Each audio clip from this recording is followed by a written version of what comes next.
Baik, Assalamualaikum warahmatullahi wabarakatuh. Perkenalkan, nama saya Muhammad Firman dengan NPM 116 di kelas PK 5A1. Saya di sini akan menjelaskan tentang konseling lintas budaya. Langsung saja, pengertian dari konseling lintas budaya yaitu dilihat dari sisi identitas budaya. Konseling lintas budaya merupakan hubungan konseling pada budaya yang berbeda antara konselor dengan konseli. Dalam pandangan Rendon pada 1992, perbedaan budaya bisa terjadi pada ras atau etnik yang sama ataupun berbeda.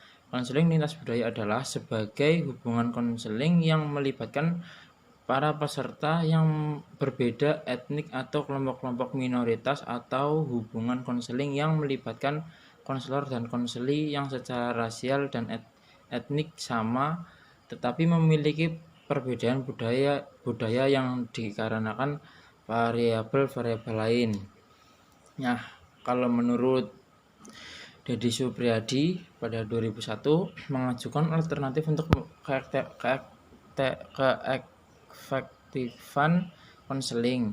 Setelah mengemukakan definisi konseling lintas budaya, bagi Deddy, konseling lintas budaya melibatkan konselor dan konseli yang berasal dari latar belakang budaya yang berbeda. Dan karena itu, proses konseling sangat rawan oleh terjadinya bias-bias budaya pada pihak konselor yang mengakibatkan konseling tidak berjalan efektif. Agar berjalan efektif, maka konselor dituntut untuk memiliki kepekaan budaya dan melepaskan diri dari bias-bias budaya. Budaya mengerti dan dapat mengapresiasi diversitas budaya dan memiliki keterampilan-keterampilan yang responsif secara kultural. Dengan demikian, maka konseling dipandang sebagai penjumaan budaya atau cultural encounter antara konselor dan klien. Yang selanjutnya ialah model konseling lintas budaya. Menurut Palmer and Laungani pada 2008 mengajukan 3 model konseling lintas budaya, yakni A. Model berpusat pada budaya kultur pada model berpusat pada budaya atau culture center model. Palmer and Laungani berpendapat bahwa budaya-budaya barat menekankan individualisme, kognitivisme bebas dan materialisme, sedangkan budaya timur menekankan komunalisme, emosionalisme, determinisme, dan spiritualisme. Pengajuan model berpusat pada budaya didasarkan pada suatu kerangka pikir atau framework korespondensi budaya konselor dan konseli.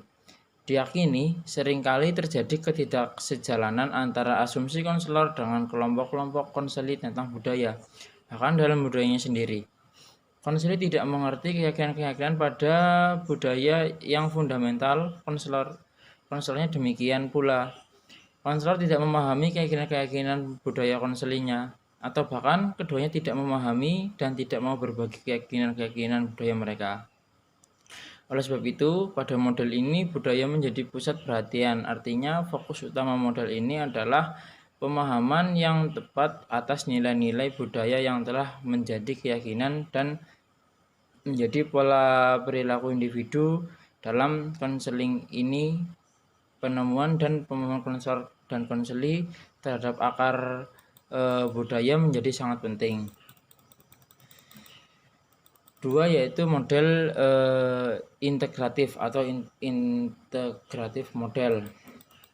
Berdasarkan uji coba model terhadap orang kulit hitam Amerika, Jones atau Palmer and Laungani merumuskan 4 kelas variabel sebagai suatu panduan konseptual dalam konseling model integratif, yakni sebagai berikut. 1. Reaksi terhadap tekanan-tekanan rasial atau reaction to racial oppression. 2. Pengaruh budaya mayoritas atau influence of the minority culture. 3. Pengaruh budaya tradisional atau influence of traditional culture. 4. Pengalaman dan anugerah individu dan keluarga atau individual and family experience and endowments. Menurut Jones, pada kenyataannya sungguh sulit untuk memisahkan pengaruh semua kelas variabel tersebut. Menurutnya, yang menjadi kunci keberhasilan konseling adalah asesmen yang tepat terhadap pengalaman budaya tradisional sebagai suatu sumber perkembangan pribadi. Dan yang ketiga adalah model etnomedical atau etnomedical model. Model etnomedical pertama kali diajukan oleh Ahmed N. Vassar yang dalam perkembangannya dilanjutkan oleh Aladdin. Model ini merupakan alat konseling transkultural yang berorientasi pada paradigma memfasilitasi dialog terapeutik dan peningkatan sensitivitas transkultural. Pada model ini menempatkan individu dalam konsepsi sakit dalam budaya dengan 9 model dimensional sebagai kerangka pikirnya. Yang pertama yaitu konsepsi sakit atau sickness conception. Seorang dikatakan sakit apabila A. melakukan penyimpangan norma-norma budaya, B. melanggar batas-batas keyakinan agama dan berdosa, C. melakukan pelanggaran hukum, D. mengalami masalah interpersonal. Yang kedua yaitu causal atau healing belief, yaitu A. contohnya menjelaskan model healing yang dilakukan dalam konseling, B. mengembangkan pendekatan yang cocok dengan keyakinan konseli, C. menjadikan keyakinan konseli sebagai hal familiar bagi konselor, D. menunjukkan bahwa semua orang dari berbagai budaya perlu berbagi atau share tentang keyakinan yang sama. 3. itu kriteria sehat atau well-being kriteria. Pribadi yang sehat adalah seorang yang harmonis antara dirinya sendiri dengan alamnya, artinya fungsi-fungsi pribadi adaptif dan secara penuh dapat melakukan aturan-aturan sosial dalam komunitasnya. Itu A. mampu menentukan sehat dan sakit, B. memahami permasalahan sesuai dengan konteks, C. mampu memecahkan ketidakberfungsian interpersonal, D. menyadari dan memahami budayanya sendiri. Baik, yang berikutnya adalah strategi bimbingan dan konseling berwawasan kebangsaan sebagai salah satu alternatif bagi implementasi bimbingan dan konseling lintas budaya. Dalam menempuh pembangunan peralatan pendidikan yang berfungsi seperti itu, diperlukan kebijakan yang bervisi prospektif, yang ditunjang oleh gagasan konseptual yang komprehensif dan manajemen praksis pendidikan yang terintegrasi. Dengan kata lain, pada tingkat pemerintahan harus ada kemauan politik yang memihak pendidikan yang ditunjang oleh para pakar dan cendekiawan yang kompeten dalam melahirkan gagasan kreatif dan inovatif, serta kalangan praktisi di lapangan yang profesional. Adapun antara lain strategi bimbingan dan konseling berwawasan kebangsaan sebagai salah satu alternatif bagi implementasi bimbingan dan konseling lintas budaya adalah yaitu ada 2. 1. Makna manusia bermutu, 2. Skenario masyarakat masa depan. Ya, yang pertama yaitu makna manusia bermutu. Hakikat individu yang lebih bermutu dalam diskursus pendidikan di Indonesia mengacu pada individu sebagai pribadi yang utuh. Pribadi yang utuh sebagai hasil pendidikan tertuang secara ideal dalam fungsi dan tujuan pendidikan nasional yang berbunyi mengembangkan kemampuan dan membentuk watak serta peradaban bangsa yang bermartabat dalam rangka mencerdaskan kehidupan bangsa, bertujuan untuk berkembangnya potensi peserta didik agar menjadi manusia yang beriman dan bertakwa kepada Tuhan, Yang Maha Esa, berakhlak mulia, sehat, berilmu, cakap, kreatif, mandiri, dan menjadi warga negara yang demokratis serta bertanggung jawab. Tujuan tersebut memberikan acuan bahwa seluruh jenjang dan jalur pendidikan di Indonesia seyogianya berupaya untuk mencapai manusia yang cerdas dengan ciri-ciri sebagaimana disebutkan. Tujuan yang ideal itu hendaknya ditransformasikan secara lebih operasional, baik pada tataran institusi pendidikan, kurikulum atau program, maupun pada tataran instruksional hingga lebih memungkinkan untuk dicapai. Yang kedua yaitu skenario masyarakat masa depan. Skenario masyarakat masa depan merupakan gambaran masyarakat hari ini dan sesudahnya yang inklusif dengan individu-individu sebagai pribadi yang bermutu sebagaimana menjadi orientasi pendidikan. Asumsi yang melandasinya adalah bahwa praksis pendidikan yang diselenggarakan hari ini pada hakikatnya diarahkan kepada pengisi kehidupan masa depan. Tidak ada praksis pendidikan yang ditunjukkan untuk mengembangkan pengisi masa lampau yang telah lewat. Dengan kata lain, tujuan pendidikan yang diformulasikan ke dalam pernyataan yang akan dicapai berkaitan erat dengan masyarakat masa depan yang diproyeksikan. Masyarakat masa depan seperti apa yang dijadikan orientasi dan intervensi pendidikan? Dalam pertanyaan lain, karakteristik manusia macam mana yang seyogianya dikembangkan oleh pendidikan sekarang dan sesuai dengan kebutuhan kehidupan di masa depan?